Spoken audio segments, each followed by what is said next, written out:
saviez que la première alerte sur le réchauffement climatique liée à nos émissions carbone date de 1890 ? Que contenir le réchauffement de la Terre à 1,5 degré est désormais hors de portée ? Et qu'en France, 4 millions de personnes souffrent d'éco-anxiété ? Bonjour et bienvenue dans Plan B, l'économie autrement. Les scientifiques ne cessent de nous mettre en garde. En octobre 2025, par exemple, l'Institut Potsdam signale que 7 des 9 limites planétaires ont été franchies.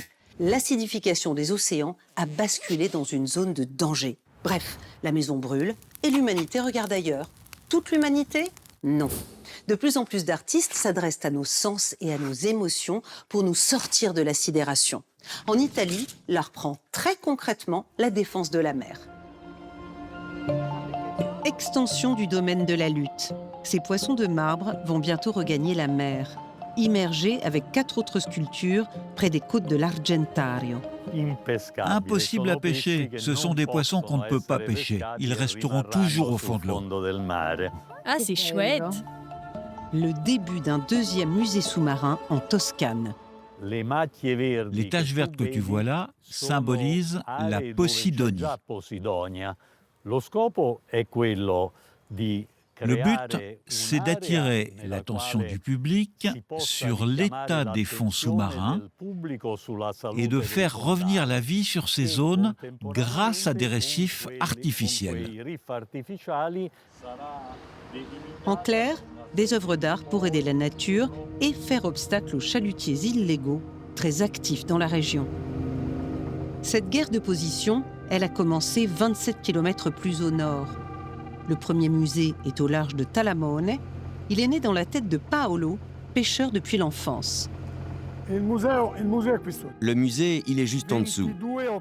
Il y a 22 œuvres ici, puis 7 autres un peu plus loin, et encore 20 au loin là-bas. À bord de son 13 mètres, Paolo connaît la zone comme personne. Son idée ? Immerger des obstacles pour empêcher les chaluts d'arracher les écosystèmes marins et créer un musée visible par les plongeurs et les nageurs palme-tuba. Je lance un appel aux artistes du monde entier.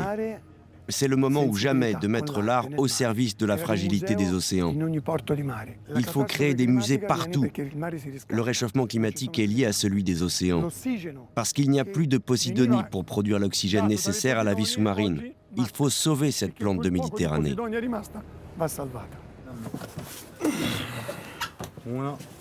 Ce combat, Paolo Fanciulli l'a entamé en 1981. À l'époque, c'est un homme seul. J'ai interrompu des émissions de télévision, j'ai attaqué le port de Santo Stefano, parce que j'ai vu la mer mourir à cause des chalutiers. En raclant les fonds, ils détruisent des écosystèmes entiers.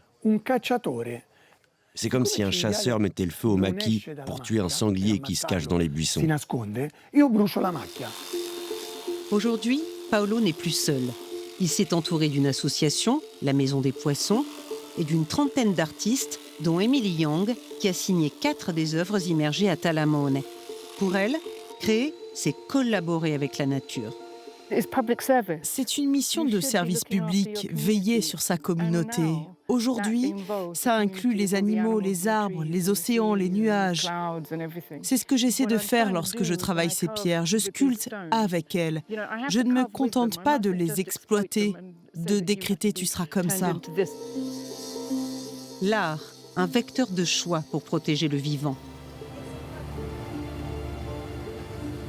Paolo est sur un nouveau front à Talamone, les poulpes, victimes de surpêche illégale. Ça, c'est le piège mortel que les mafieux utilisent pour pêcher les poulpes. Ces cylindres de plastique et de ciment attirent les femelles qui viennent y couver leurs œufs, un danger vital pour l'espèce. Là, on parle de 100 000 de ces pièges par bateau, alors que la loi les limite à 1250. Malheureusement, le phénomène est hors de contrôle. Ces amphores de terre cuite sont fabriqués par les élèves d'un lycée artistique voisin.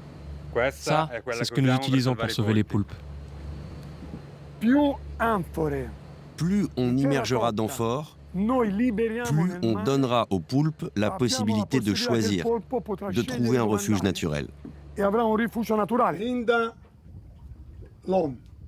Chacune de ces amphores est achetée par les touristes qui embarquent avec Paolo et Matteo, puis immergées près des pièges de ciment.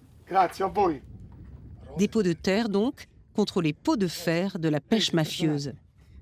Si nous n'arrivons pas à interdire la pêche aux poulpes, je le dis aux consommateurs, il n'y a qu'une solution, arrêtons de manger ces animaux. Et c'est un pêcheur qui vous le dit, et je ne suis pas fou, la situation l'exige.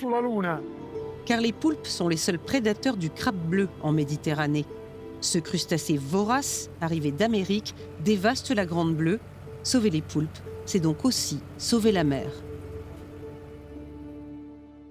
Les poulpes et l'équipe de Plan B vous saluent bien. Retrouvez tous nos épisodes sur le site de France 24, X, Facebook et sur mes pages LinkedIn et Instagram.